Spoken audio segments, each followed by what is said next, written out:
From the newsroom of the Bryant College Station Eagle, this is the Brazos Sports Prepscast. And now, the Eagle High School sports team, Alex Miller and Jake Weiss.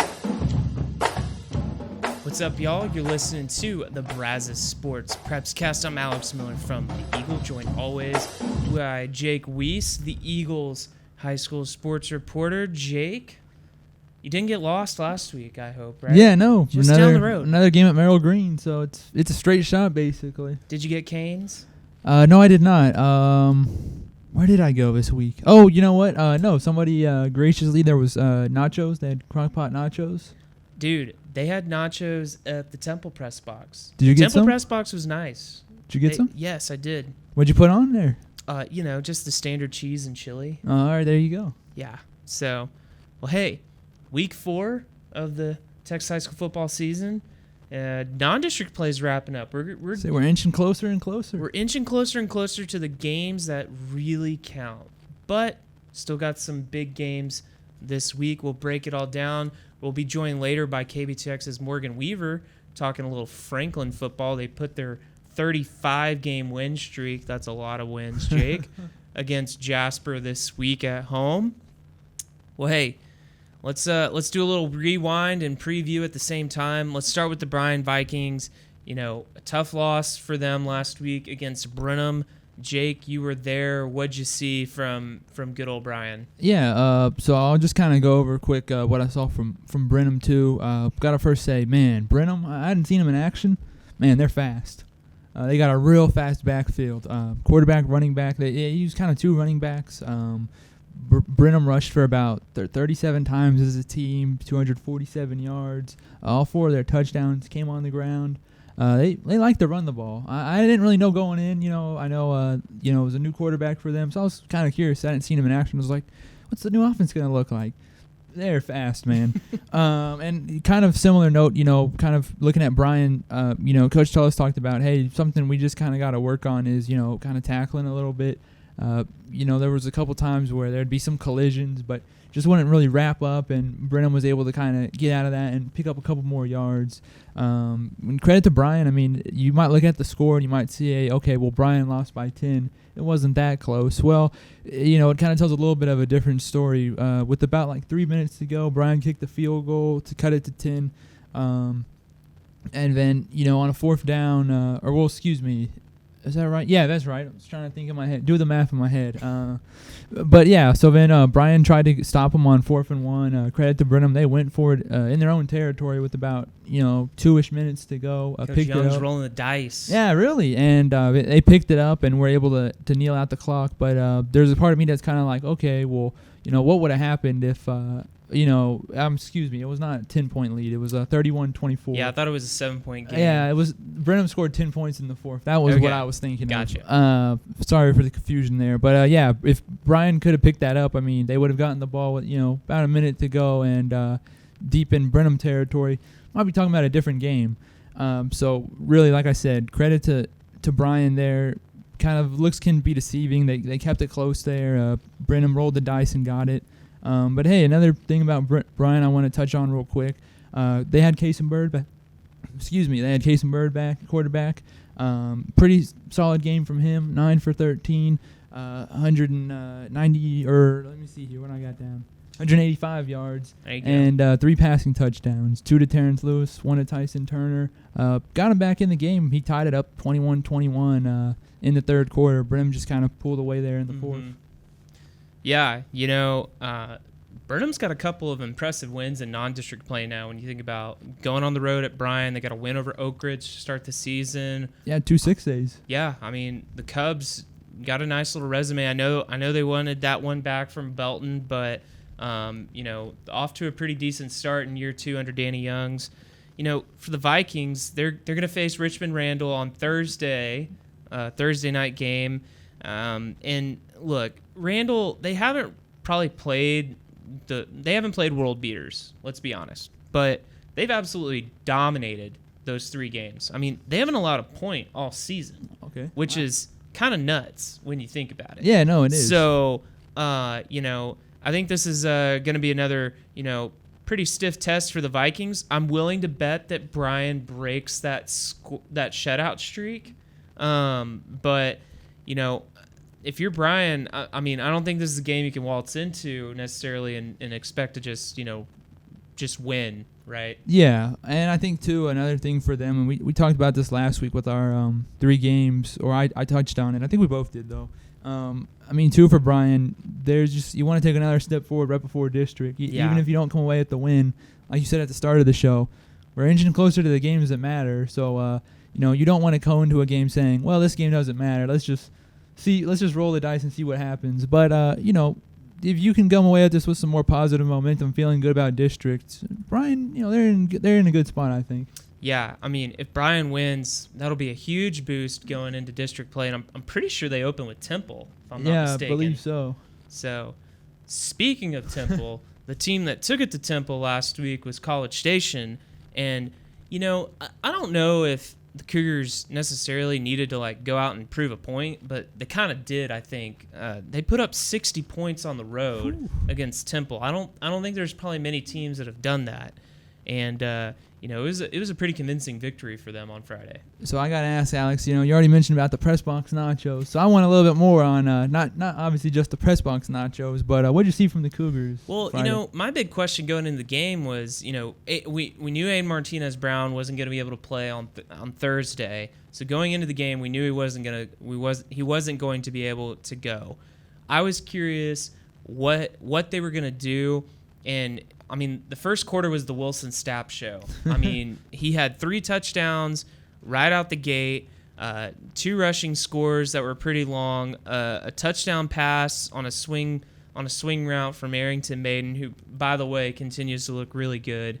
And, I mean, very dominating effort on the defensive front. In the second quarter, Temple had back-to-back touchdown drives, and, it was like, okay, game's settling in, maybe College Station little fizzle out.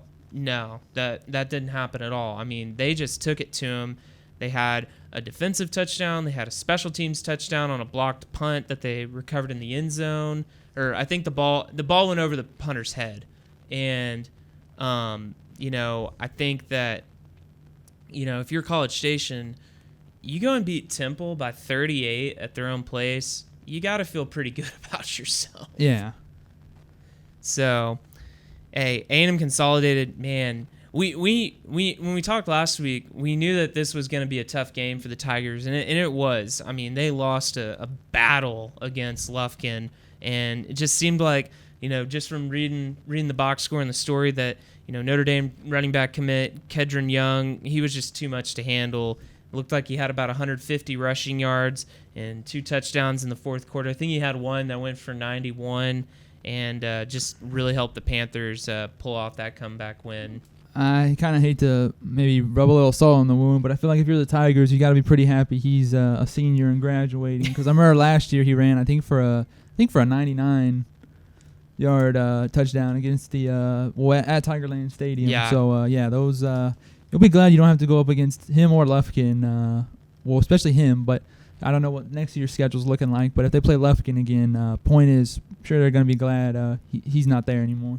The Tigers are off this week, and they start district play against Georgetown, who is off to a 1-2 start. Now, they lost to Liberty Hill by 3 points. Liberty Hill state ranked in 5A Division II. They lost to, I think it was Round Rock Cedar Ridge, who's a 6A school in the Austin area. So I mean, not necessarily bad losses, but they're 1-2. To me, Jake, it kind of seems like maybe the strength of this Tigers team, especially on offense, is going to be the passing game. Yeah. I mean, we know what Will Hargett's capable of doing. We know the weapons they have at receiver. It sounded like Ellis Myers had a big game. They used Cameron Vines in the passing game at the backfield. We know what Peyton Bjork brings to the table. Keyshawn going out there in slot. And Nico Garcia's another. Yeah, one I mean, we about. could go on and on and on. So, I'm sure the Tigers, man, they probably feel like they let one get away from them, having that lead in the second half. But, I mean, I don't think they should necessarily be discouraged about that either. Yeah, no, I went back and looked a little bit at last year because I remember they started district with Georgetown, and it was kind of funny because we know College Station, Consol, and Georgetown all share that district title, but for some reason the Consol Georgetown game, I guess maybe because it was the first one, just kind of a game that kind of slipped my mind. I knew Consol had won, but looking back, I was like, okay, 38-34. Wow, pretty good win for them. Yeah, it was an impressive. It was an impressive win, and it was at Georgetown too. I had kind of forgotten that part of it as well. So now got to come here. Kind of interesting too to see kind of how Consol bounces back. I look back at last year after the Lufkin loss. They started off district winning just 5 in a row. Just rolled 5 in a row off before losing to College Station. Was what, November game? October? I think it was the last week of October, yeah. Yeah, so pretty lengthy streak there. Obviously we don't know what's going to happen with them against Georgetown, but kind of interesting to see if maybe they go on another run like that this year against Georgetown, because I feel like both teams are pretty much bringing back a lot of the same faces we saw in last year's game. Well, the Rudder Rangers, man, they needed a win, and they got one. They rolled past Elgin 33-7 last week. Big night from the Ranger defense. They had 5 turnovers. Ivan Soltillo and Trey Samola both had fumble recoveries. Randon Cooks, Denham Preston, Zamonte Wells, they all had interceptions.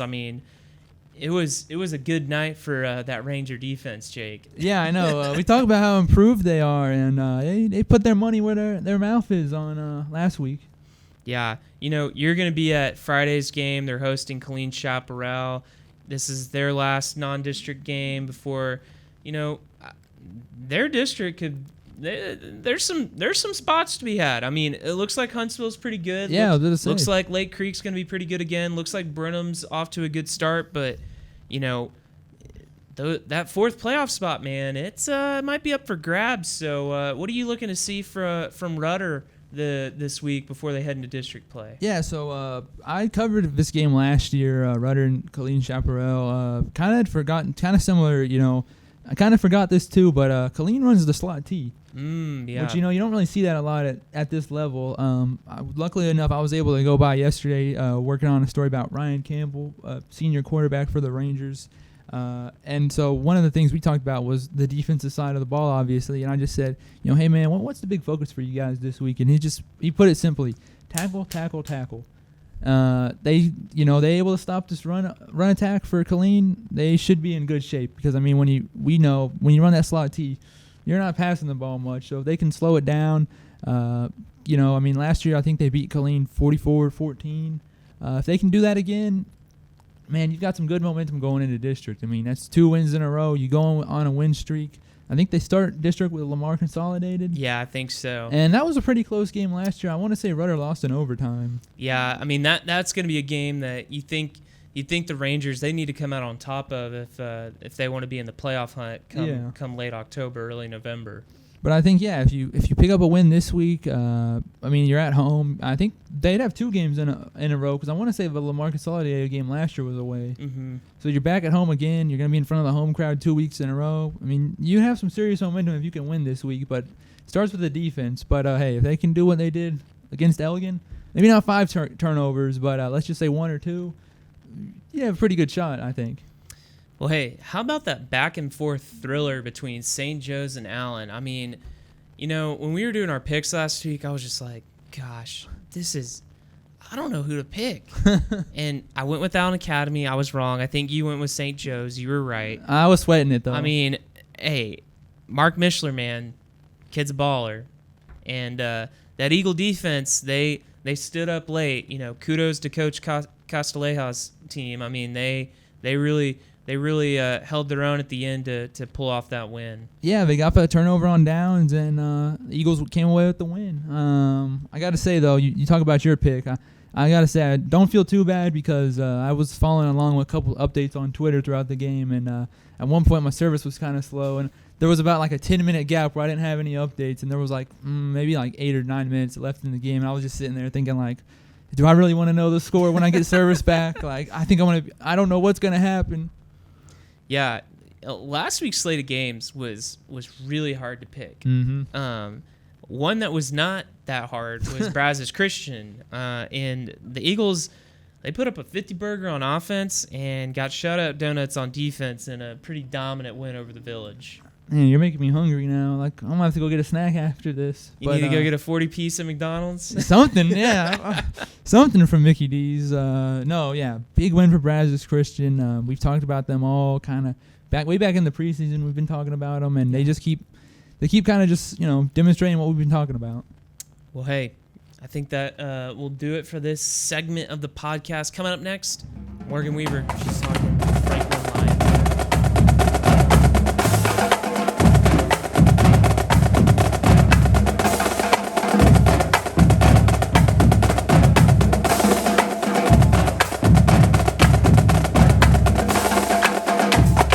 Welcome back, y'all, to the Brazos Sports Preps Cast, joined now by Morgan Weaver of KBTX. Hi, What's guys. up, Morgan? Nothing much. Just, going through football season one day at a time.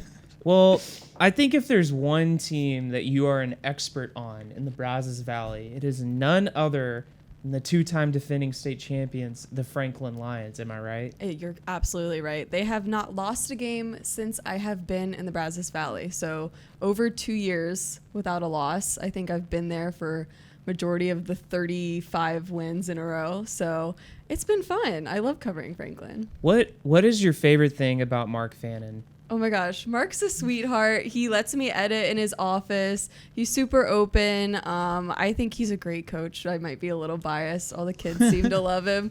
But he's like low-key funny too. But he gets the guys going. I think he makes good adjustments when it needs to be, but also they haven't faced too much adversity yet. So I think this season is when we'll see his coaching abilities really shine. Yeah, of course, the Lions, they've got their 35-game win streak. Yeah. It's the longest active win streak in the state right now. I think it's up to like number 16 all time as I hit the microphone. I mean, Do you remember what team lost last year in state that gave Franklin the longest one? Oh, yeah, it was. Somebody had a longer streak. Yeah, it was. Oh, man. Sorry to put you on the spot. You put me on the spot. We'll have to follow up with that. You can put that in your newscast, of Okay. course. But hey, it's a big week this week for Franklin because they're likely to be challenged this week against Jasper, who had been state ranked at the 4A Division II level until they lost a really close game last Friday. Probably a fringe top 10 team still. Morgan, you've been to the last two Franklin games. For those who didn't know, what have you kind of seen from this Lions team in particular early in the season? Against Mejia, obviously, it wasn't too much of a game. They won 70-6, I believe. So it was like in Franklin fashion winning. So they looked good against Mejia. Obviously, they were dominant. But then after that, Mark Fannin still said there's some things that they need to clean up. And then I think you saw that a little bit this past week against Dieball, which was nice to have a home field advantage for. The lights didn't work in Dieball if you were unaware. So Franklin got a nice home game. So they're on a 3-game homestand right now. Against Dieball, there was a lot of penalties. I think the defense and special teams really won them that game. The defense was locked down. Who looked really good on defense? Walker Anderson, Major Kimbrough, Devin Hidrago, they all looked good. Noah Tart looked good. He had the kick 6 for Franklin. Yeah. That was fun. I think he was on our honor roll, wasn't he, Jay? Yeah, he was. He Yeah. was our special teams player of the week, which I had seen the stats, but I didn't see it. I didn't see it until when I watched the clip. I saw it. Went to your Twitter because I know she'll have the clip. I had the clip. I couldn't get him going all the way down the sideline because the bench gets excited and like cuts me off a little bit. Wade Stallings looks pretty good. He was on the bench a little bit injured towards the end of the game, so I don't know what's going on with that. But penalties and the offense couldn't really get going too much against Dieball, so kind of let them back into the game. I don't know if the penalties were legitimate. The refs were a little questionable in my opinion, but I think they'll get things turned around, and focusing on this week is just majority no self-inflicted mistakes and just see if they can get the offense going a little bit against Jasper, because Jasper gave them some trouble last season. Yeah. You talk about the offense. I was kind of curious. For me, last year was my first year, but I got to watch, Bryson Washington. Now it's kind of the Jaden Jackson and his little brother Bubba show. What have you just kind of seen from them? Maybe what's kind of passing of the baton, if you will, kind of look like for those two guys? Yeah, Jaden Jackson has really stepped into his own, and I think you saw that a little bit towards the end of last season as well. He helped them. He really willed them into that state championship. I think he had a great game against Edna. He scored in the state championship game. So he was doing great last year, and seeing him be the main back this year has been great. And I think he's doing a fabulous job so far. He had a great game in week 1. He did really well. And obviously against Mejia, he had like 2 or 3 touchdowns too. So this past week it struggled to get the run game going a little bit. I think they also have RJ Fulton as a back. I think he might be a freshman or a sophomore.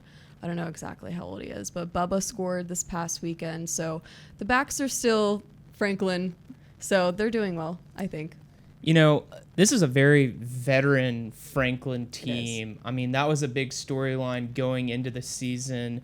Who are maybe some of the veterans that you've noticed have really continued to play at a high level? And, they had some holes in some very pivotal spots, maybe some young guys that you've noticed stepped up for the Lions as well. Mm-hmm. I think Devin Hidrago has been a leader. He's pretty good in the secondary, and something is wrong with his hand, so he hasn't been outside that much anymore, but he scored this past weekend as well. He's one of the leaders out there. They have the big guys on the line that are doing well, obviously. I heard the other coach on the sideline. Can I say hell?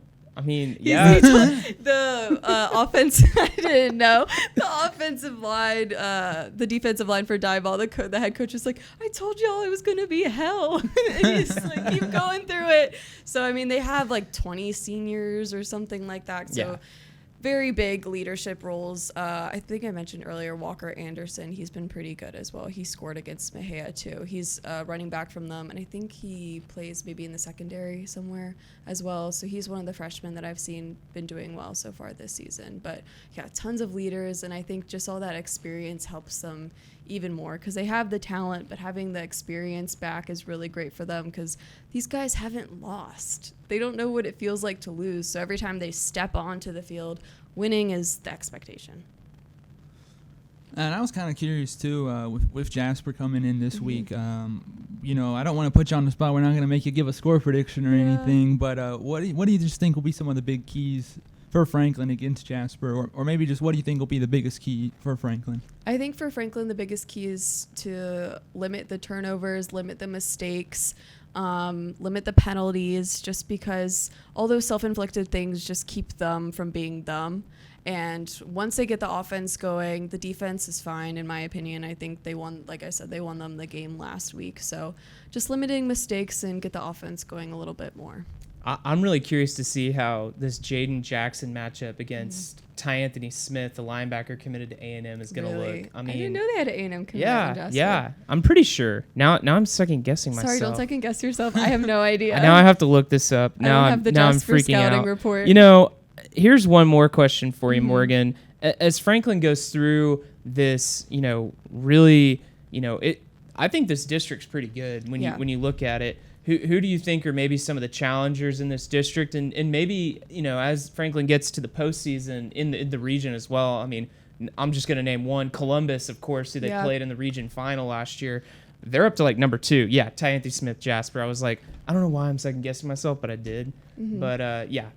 Yeah, I mean, there's always some rivalry games. Lorena was really good last year. They gave Franklin some trouble. They always look forward to the Cameron game too, even though Cameron hasn't been that great. But they always look forward to them. You already mentioned Columbus. I think Edna gave them a lot of trouble last season too. So there's a lot of tough teams that they're going to face to try to make it a three-peat this year. But like I said, winning is the expectation. And even if they don't keep the streak going, I think they can make it back to state. Have you found any good places to eat in Franklin? No, I don't. Not that there's any good. Not that there's no good places to eat. I just get there. So how my schedule works is like we have our 6 p.m. live shot. So I get there around 5. If I don't interview Mark on Thursdays for Little Game Preview, I interview him before my live shot, and I have to send those highlights back. And then I have my live shot, and then it's game time. So I don't really have time to eat on Fridays, actually. Fair enough. Well, I hope you bring some snacks for the road or something. Well, hey, before we let you go, how can people, follow with your coverage, Friday nights and whatnot? Yeah, on Friday nights, KBTX Sports always tweets stuff out. It's at KBTX Sports on X/Twitter.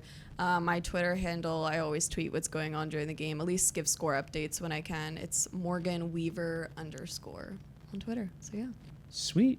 Well, hey, thanks for coming in and talking a little Franklin football. We know you're the Thanks so expert. much. So Yeah, I try.